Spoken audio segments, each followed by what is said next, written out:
That's Norman Lear. Thank you so much, Norman. Norman's friendship is one of the great gifts of my life. To get to know him over the last few years and to now get to work together, it's incredible. I don't think there's a more funny, enlightened, thoughtful person on the planet. And he has set the bar so high that I could barely see it in work and in life. So let's hear it again from Norman Lear.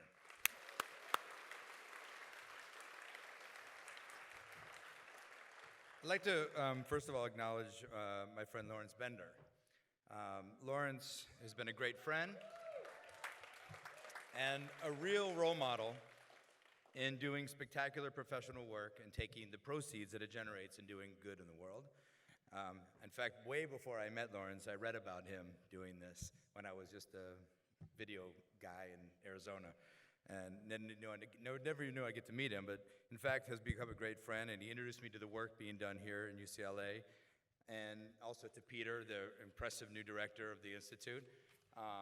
And for my money, Lawrence has a really great track record for introductions, because he introduced me to my wife as well. My wife, the beautiful Ambassador Nicole Avon. Thank you for that introduction most of all, Lawrence.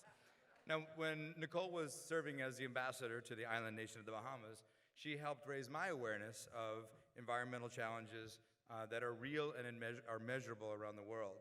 In her famously positive way, she did this by putting the spotlight on people who were doing great work on behalf of the environment. I'm going to mention one because he was so exceptional. His name is Chris Maxey. He runs the Island School on Cape Eleuthera. And the Island School is a self-contained school for high schoolers. It's a semester-away program and it's completely self-sustained, and they teach these kids how to produce food and energy without harming the planet. And if you don't know about this school, I encourage you to look them up. It's the Island School, and you should support them. When Lawrence approached me about this honor, I was a little bit confused because I would say that I have not done enough work on behalf of the environment directly to deserve such an honor tonight. But I hope in this acceptance speech I could bring more attention to the people who do, the real environmental warriors, documentary filmmakers. You saw a little sample of the work that we're doing at Netflix, but with small digital cameras, brave storytellers, and Netflix around the world, we've made it possible to create real positive change. We can use the vast network created by global hits like House of Cards and Daredevil and Grace and Frankie and Orange is the New Black to deliver important environmental documentaries to a hungry audience around the world. I'm really excited about our partnership with Appian Way and Leonardo DiCaprio, one of the great environmental activists. In just the first year of our partnership, we brought together the ability to raise awareness on some real key issues through great storytelling with films like Virunga, Mission Blue, and Cowspiracy. You saw some of those today. So Mission Blue, directed by Fisher Stevens, celebrates the tireless and vastly impactful work of Sylvia Earle.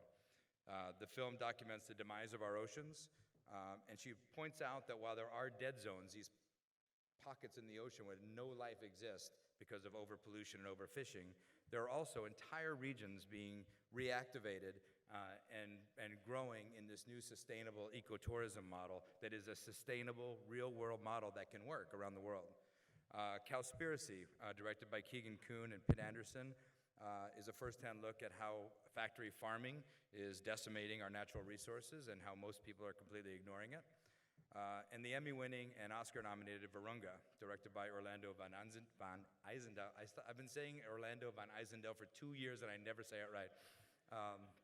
But the film tells the story of these amazing park rangers who are protecting the last 800 mountain gorillas in the world against a soulless petroleum company who's trying to get to the oil there by killing the gorillas.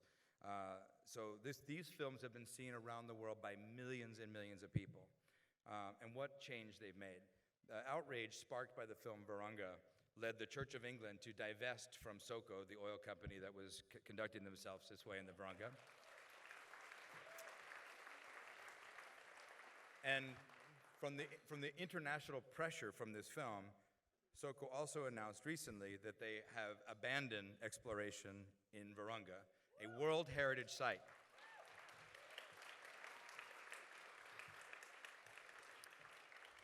Beyond those measurable actions, the film itself has generated so much attention for the Virunga National Park that they've raised millions and millions of dollars to protect those last 800 resident gorillas. Our documentary series, Chef's Table, from David Gelb, and Cooked, from director Alex Gibney and author Michael Pollan, both celebrate food, but they also explore the challenges to our food supply because of a shifting environmental landscape. These documentaries enjoy mainstream success on Netflix and tell stories that we need to hear. Stories that change the way we live, change the way we govern, and change the way we treat the planet. And next up for us, we're doing an 8-part series from Alistair Fothergill and Keith Scully, the masterminds behind The Blue Planet. It's called Our Planet. It is an 8-part series being shot in 4K along with the World Wildlife Foundation that will take you to parts of the world that have never been captured on film and show you last animals of their breeds. And it will basically remind us of what we've lost and what we still have to preserve. This is the work that I can do. I can provide a platform for the new modern environmental warrior, the filmmaker. They can, and they do, use this platform in bold and beautiful ways. They paint pictures, they help us keep score, they separate the good guys from the bad guys, they entertain, and they inspire. And when it all comes together, they really do make change. We're all in this together, and I ask you to support the work that's being done at UCLA, and to support these documentaries and these documentary filmmakers as they keep our planet safe for all of us. I would like to quickly thank my friends who came out tonight, particularly my father-in-law and mother-in-law, Jackie and Clarence Avant. They have so generously supported important causes throughout Los Angeles for almost 50 years. So I'm very proud to have them here tonight, and always have been incredibly supportive to me and my beautiful wife, Nicole. Thank you, Nicole, for also being there and supporting me always. Our kids, Tony and Sarah, could not be here tonight, but I thank them for also putting up with our crazy schedule.